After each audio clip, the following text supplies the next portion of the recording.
పాలమూరు పట్టణంలో ఇవాళ ఉదయం దాదాపు 6:30-7 గంటల ప్రాంతంలో మొదలైన జోరువాన దాదాపు 2 గంటల పైగా తీవ్ర స్థాయిలో కురవడం వల్ల పాలమూరు మొత్తం జలమయం అయిపోయింది. ఎక్కడ చూసినా లోతట్టు ప్రాంతాల్లోకి నీరు వచ్చింది. గతంలో మునిగినట్లుగానే మనము ఇప్పుడు ప్రస్తుతం 523 అంటే క్రిస్టియన్పల్లి శివారులో ఉన్న 523 సర్వే నెంబర్లో వికలాంగులు అందుల కాలనీలో ఉన్నాము. ప్రస్తుతం మనం ఇక్కడ చూసినట్లయితే ఈ కాలనీలో మొత్తము ఇక్కడ నీళ్లు మొత్తం అలుముకపోయినాయి. ఈ కాలనీలో ప్రస్తుతం ఈ నీళ్లు ఇక్కడ చూస్తే ఇండ్ల ముందరికి వచ్చినాయి. అసలే వికలాంగులు అందులు కావడం వల్ల వాళ్ళు బయటికి అంటే నీళ్ళని దాటుకొని బయటికి వచ్చే పరిస్థితి కనిపించడం లేదు. చాలా ఇబ్బంది పడుతున్నారు.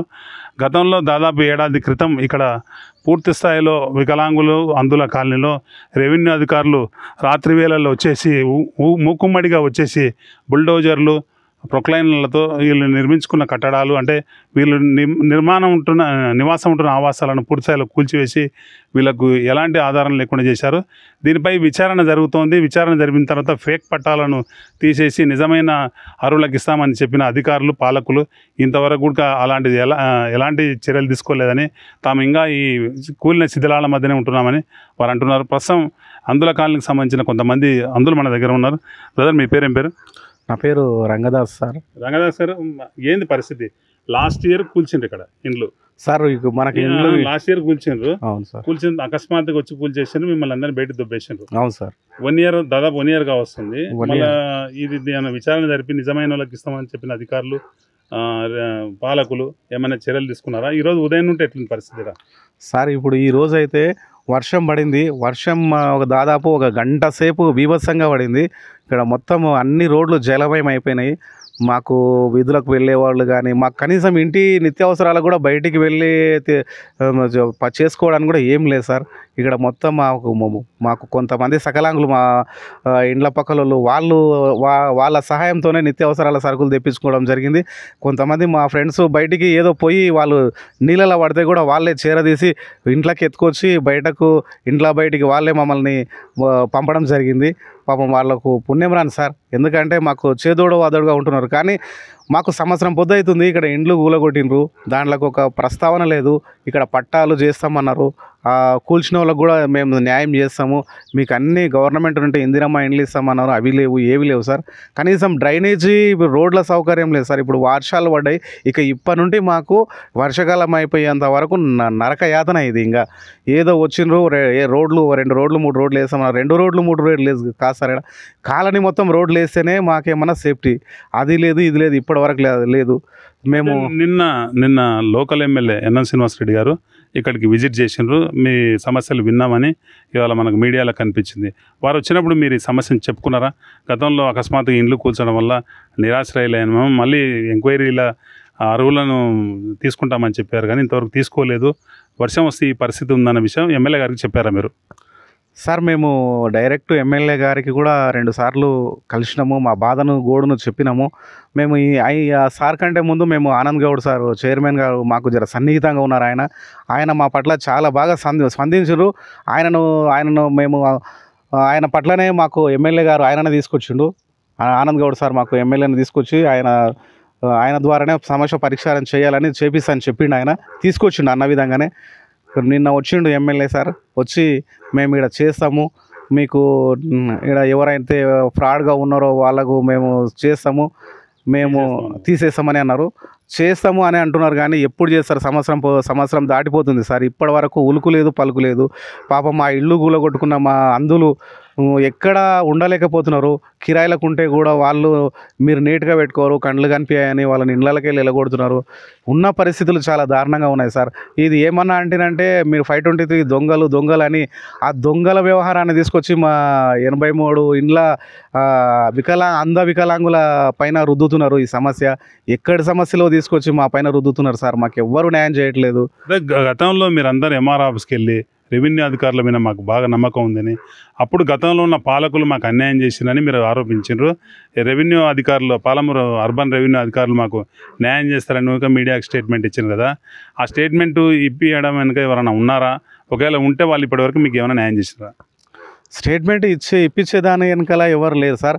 కాకపోతే అధికారులు చెప్పిండ్రా ఏమని? అట్లా ఏమన్నా అధికారులు సార్ ఇక అధికారులు మాకు ఎవరేం చెప్పలేదు. మేము గత పాలకులను కూడా మేము ఏమనలేదు, ఇప్పుడున్న పాలకులను కూడా మేము అనలేము సార్. మాకు గతంలో ఉన్న పాలకులు మాకు ఇంకా మేలు చేసినారు కానీ వాళ్ళు మాకేం అన్యాయం చేయలేదు సార్. మేము ఇండ్లు కూల్చినప్పుడు ఈ శిథిలాల వ్యవస్థలో ఉన్నప్పుడు కూడా వాళ్ళు మాకు అన్నం పెట్టినరు. మాకు రోడ్డున పడితే మమ్మల్ని ఆదుకున్నారు సార్. వాళ్ళని ఒక మాట అనొద్దు, వాళ్ళు చాలా మాకు మేలు చేసిండ్రు. ఓ రకంగా ఆయన ఒక టీం వచ్చి అక్కడ ఎంఆర్ ఆఫీస్ కాడ చెప్పిండ్రు, నేను ఉన్నాను కాబట్టి. అవునవును సార్, అవును సార్. మా దాంట్లో ఒక టీం వచ్చింది. టీం వచ్చి మరి ఇంకా వాళ్ళు ఎంతవరకు స్పందించారు ఇట్లా చేసి. అయితే సార్ ఇంకొకటి, ఇప్పుడు తెలంగాణ స్టేట్లో ఉన్న వికలాంగులందరికీ గతంలో ఇక్కడ గతంలో ఇది ఒక 20-30 ఏళ్ళ కింద 83 ఫ్లాట్లు అప్పట్లో సంపాదించుకున్నారు సార్. వాళ్ళతోనే వచ్చి ఇప్పుడు అందరూ స్టేట్ మొత్తంలో 80,000 మంది వికలాంగులు వచ్చి తెలంగాణ స్టేట్లో ఈ మామనార్ డిస్టిక్లో 523లో ఈ 83 ఫ్లాట్లు కావాలంటే ఎట్లా ఇస్తారు సార్?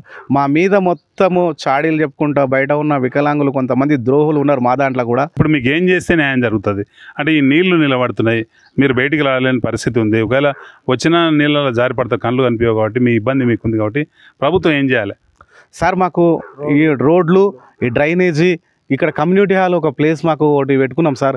దాన్ని మాకు అది నిర్మించి ఇచ్చేటట్లు ఓ రోడ్లు, డ్రైనేజీ, కూలిన ఇండ్లు ఏందో అది మాకు పరిష్కారం కావాలి సార్. వాళ్ళు ఏమంటున్నారు, వాళ్ళు కూలగొట్టుకొని అవస్థలు పడుతుంటే వాళ్ళు మీరు దొంగలు మీకు అమ్మింది ఎవరు, చేసింది ఎవరు అని చెప్తున్నారు సార్. మేము ఎవరి దగ్గర అమ్మలేదు, ఎవరు మాకు అమ్మలేదు, మేము కొనలేదు సార్. మేము సాక్షాత్గా మేము బ్లైండ్లో మేము కట్టుకున్నాం సార్. ఇక్కడ సకలాంగులు ఎవరు లేరు అన్న. మీరు ఉదయం నుండి ఇక్కడ ఉన్నారు కదా, చాలా మంది వికలాంగులు చెప్తున్నారు అంటే మీరు యాజ్ అ బ్రదర్ లాగా వచ్చి వాళ్ళను నీళ్ళల్లో పడుతుంటే ఒక బయటికి కొంచెం సేఫ్గా తీసుకొచ్చినని. మార్నింగ్ నుండి ఎట్లుంది ఇక్కడ పరిస్థితి? వర్షం బీభత్సంగా పడ్డందుకు అక్కడ పైకి మొత్తం ప్రైవేట్ ల్యాండ్లు వాళ్ళ ఇంట్లో అక్కడ కూడా డ్రైనేజ్ లేక అక్కడ వాటర్ అంతా ఇక్కడ వచ్చేసాయి. వర్షం పడి ఇప్పుడు గంట పడిపోయింది కదా, ఒక 3-4 రోజులు అయినా సరే ఇట్లే ఉంటుంది. ఇంకా రాకపోకలు బంద్, మాకు ఏం రావు, ఒక ఆటో రాదు, మా బైకులు వెళ్ళవు, ఏం వెళ్ళవు. ఏదో మేము కాల్ చేసి సగం ఉన్నది ఎట్లా లాగా తనలాడి కొడతాం. వీళ్ళకి అది కూడా రాదు, ఒక ఆటో కూడా లోపల కూడా రాదు. వర్షం 3-4 రోజులు వాటర్ అయితే 3-4 రోజులు వస్తూనే ఉంటుంది. ఇంకా మాకు మెయిన్ డ్రైనేజ్ చేసిన మరి ఏం చేసినా ఇంకా పక్కన తప్పదు కదా. ఇంకా వాళ్ళు కింద పడుతుంటే ఎట్లా ఉంటాం చూసుకుంటా. ఒక వెహికల్ కూడా దిగబడింది, వాళ్ళని గుంజి పంపి ఒక ఆటో గుంజి పంపించినాం. ఇంకా చేసి పంపించినాం. ఇంకా చూసుకుంటూ ఉండలేము కదా. ఇంకా రోడ్లు లేవు, మాకు మూరీలు లేవు. ఆ రెండు చేస్తే మాకు ఏ టెన్షన్ ఉండదు. ఇక్కడ ఒక గృహిణి ఉంది, ఆమె ఇంటి చుట్టూ కూడా నీళ్లు ఉన్నాయి. ఇల్లు నీదేనమ్మా? మాదే సార్. నా పేరు సంతోష సార్. మా ఆయన గుడ్డే అయినా, మా 2 పిల్లలు సార్. రానికే పోనీకి అగినా చాలా ఇబ్బంది ఉంది సార్. అసలు అవును సార్. సార్ ఇగో ఇప్పటి వరకు అయితే ఇగో ఈ అన్న వాళ్ళు ఉన్నారు, మేమున్నాం, మా పిల్లలు ఉన్నారు. ఇంకా అట్లే నీళ్ళలో పోటీ పట్టుకొస్తున్నాం సార్. ఆల్రెడీ పొద్దున్న కింద పడ్డాడు. ఆల్రెడీ ఆడ దాటానికి వైండు బుర్జల కాలు దిగబడి కింద పడ్డాడు సార్. అంతే సార్. ఏం చేస్తే బాగుంటుంది సార్? మాకైతే రోడ్లు కావాలి సార్, డ్రైనేజ్ కావాలి. మాకైతే చూడండి సార్, ఆ పై నుంచి వస్తుంటాయి సార్ నీళ్ళు, చుట్టుముట్టు మొత్తం ఇంకో పాములు తిరుగుతాయి, తేళ్ళు తిరుగుతాయి అక్కడ. మాకైతే చాలా ఇబ్బందిగా ఉంటాయి సార్. పాములు అయితే చాలా ఘోరం సార్. ఏ టైంలో అంటే ఆ టైంలో మేము బయటకు లేస్తాం సార్. మాకు ఏ టైంలో లేవాలన్నా కానీ భయం సార్. ఈ వానాకాలము చాలా ఇబ్బందిగా ఉంది. మీకు అంటే సరుకులు అవి ఏమన్నా వచ్చినా ఎంఆర్ ఆఫీసులు ఈరోజు? ఏమి ఇచ్చలేరు సార్. ఇక్కడ మరో దివ్యాంగుడు ఉన్నాడు, వారితో మొగ్గులకు మాట్లాడించే ప్రయత్నం చేద్దాం. బ్రదర్ మీ పేరు ఏం పేరు? నా పేరు శాంతన్న. ఏంది పరిస్థితి ఇక్కడ ఉదయం నుండి? ఇక్కడ వర్షం బాగా కురుస్తుంది సార్. మేము అందరం బ్లైండ్స్ ఉన్నాము, హ్యాండిక్యాప్డ్ ఉన్నారు. ఇక్కడ చాలా ఇబ్బంది ఉంది. షాప్కి పోవాలన్నా ఎక్కడ పోవాలన్నా మాకు ఇబ్బంది. మాకు మోర్లు, డ్రైనేజీలు వేస్తే బాగుంటుంది. అందులో పడిపోయిన వాళ్ళవి కూడా వాళ్ళు బ్లైండ్సే, వాళ్ళకు కూడా ఇండ్లు నిర్మిస్తే బాగుంటుండే. ఇది ఇక్కడ పరిస్థితి. అంటే మనం ఉదయం నుంచి గమనిస్తే ఇక్కడ మొత్తం ఇండ్ల చుట్టూ నీళ్ళు అలుముకుపోయినాయి. ఈ నీళ్ళ వలన పాములు కానీ తేళ్ళు కానీ ఇండ్ల చుట్టూ చేరడం. ముందే దివ్యాంగులు అంటే వాళ్ళు అంటే అంధత్వంతో బాధపడుతున్నారు. అంటే బయటికి వచ్చే పరిస్థితి కూడా లేదు. పక్కన ఉన్న ఇండ్ల వాళ్ళను చేతులు పట్టుకొచ్చి బయటికి తీసుకొచ్చి కనీసం అవసరాల కోసం ఇంకా వాళ్ళు బయటకు వచ్చే పరిస్థితి లేదు.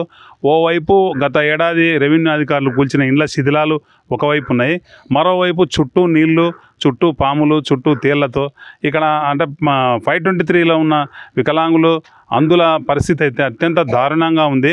ప్రభుత్వం స్పందించాలి, వెంటనే స్పందించి ఇక్కడ అంటే గత ఏడాది కూల్చిన ఇండ్ల స్థానంలో అర్హులైన వారికి ఒకవేళ విచారణ జరిగితే అనర్హులను తీసేసి అర్హులైన వారికి ఇమ్మీడియట్గా పట్టాలు ఇవ్వడంతో పాటు ఈ కాలనీకి సంబంధించి సమగ్రాభివృద్ధి చేసి డ్రైన్స్, రోడ్స్ వాటర్ ఫెసిలిటీ ఇవన్నీ చేస్తే కానీ ఈ సమస్య పరిష్కారం ఏది లేదు. రిచ్ కాలనీల్లో ప్రస్తుతం పాలమూరులో అనేక కాలనీల్లో సీసీ రోడ్లు శరవేగంగా జరుగుతున్నాయి. ప్రజాప్రతినిధులని ఇళ్ల చుట్టూగా సీసీ రోడ్లు పెద్ద ఎత్తున నిర్మించుకుంటున్న పాలకులు ఇక్కడ దివ్యాంగులు అంటే కళ్ళు కనిపించని వారు కుంటి అంటే మన కాళ్ళు నడవలేక వికలత్వంతో బాధపడుతూ వికలాంగుల కట్టెలు పట్టుకొని అత్యంత దయనీయంగా బతుకుతున్న వీరి పట్ల పాలకులు కనీస సానుభూతి చూపాల్సిన అవసరం ఎంతైనా ఉందని చెప్పాలి.